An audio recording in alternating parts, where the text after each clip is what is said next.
Boston, December 16th, 1773. Members of the revolutionary group, the Sons of Liberty, had gathered at the Old South Meeting House to plan out a protest against the British.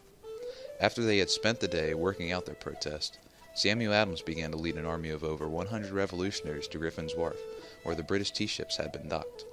Disguised as Mohawk Indians, the men boarded the European ships and began dumping the tea off the side of the ships.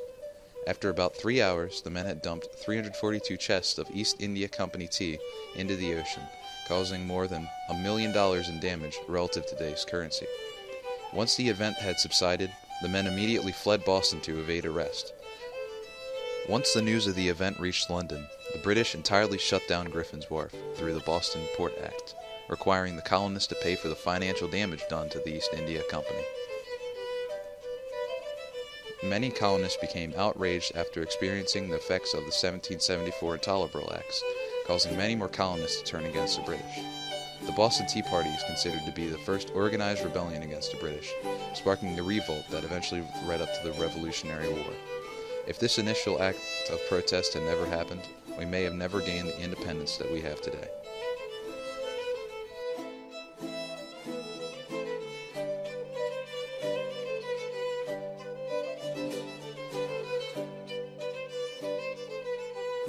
What was the Boston Tea Party?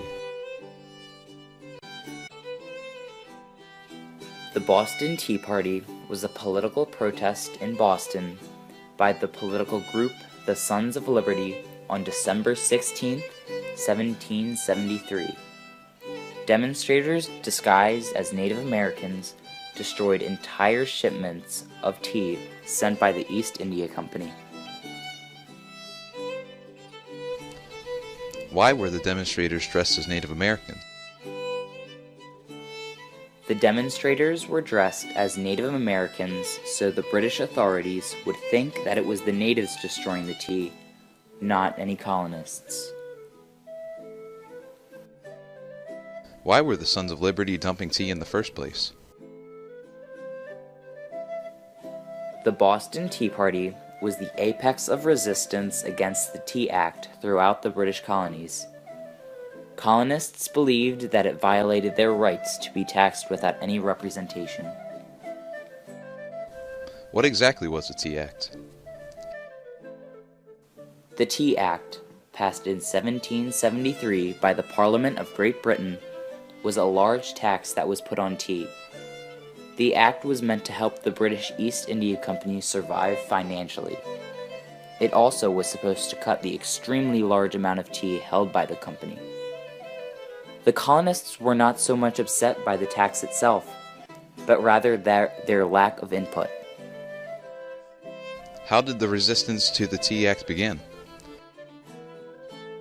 During September and October 1773, 6 ships hauling 600,000 pounds of tea were sent to the colonies from Britain. 3 of them went to Boston, 1 to New York, 1 to Philadelphia, and 1 to Charleston.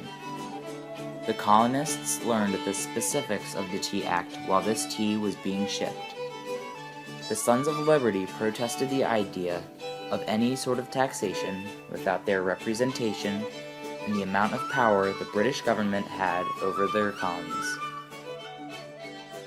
What happened the night of the actual event?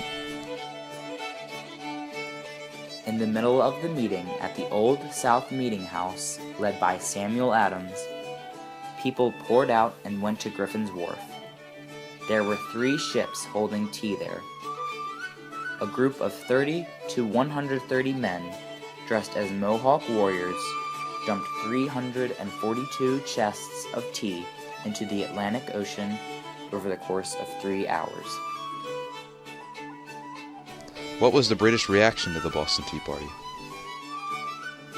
The British closed off the port of Boston and put in more laws known as the Coercive Acts. In Britain were the Intolerable Acts to the colonists.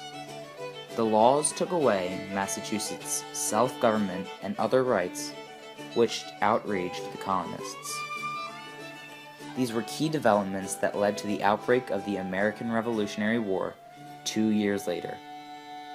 The British Parliament hoped that Massachusetts would serve as an example of what would happen to other colonies if they participated in events similar to the Boston Tea Party. What was the legacy of the Boston Tea Party? After the events of the Boston Tea Party, many Americans considered drinking tea to be unpatriotic, which started the trend of drinking coffee instead. One of the many participants was a Boston shoemaker named George Huis. Here is an excerpt of the eyewitness account he provided, giving us a first-hand look at what happened that night. We then were ordered by our commander to open the hatches and take out all the chests of tea and throw them overboard, and we immediately proceeded to execute his orders, first cutting and splitting the chests with our tomahawks, so as thoroughly to expose them to the effects of the water. In about 3 hours from the time we went on board, we had thus broken and thrown overboard every tea chest to be found in the ship, while those in the other ships were disposing of the tea in the same way, at the same time. We were surrounded by British armed ships, but no attempt was made to resist us. We then quietly retired to our several places of residence, without having any conversation with each other, or taking any measures to discover who our associates were. Despite the presence of British ships and crew members, all of the participants left the scene of the protest unharmed, with only one of the many participants being revealed and imprisoned. Immediately after the event, Paul Revere decided to travel to New York to spread the news of the protest. He arrived in Manhattan 4 days later, delivering the following message. We had a greater meaning of body than ever, the country coming in from 20 miles round, and every step was taken that was practicable for the returning of the teas.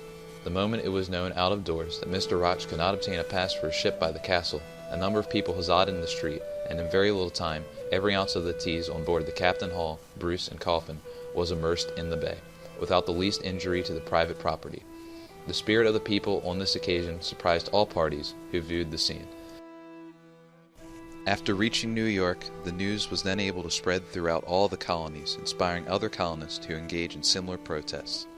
The actions that the Sons of Liberty undertook that night in 1773 sparked a flame of patriotism that quickly spread across the colonies.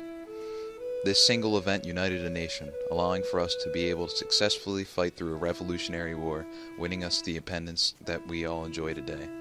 The massive effect that the Boston Tea Party ended up causing makes it one of the most important stands in U.S. history.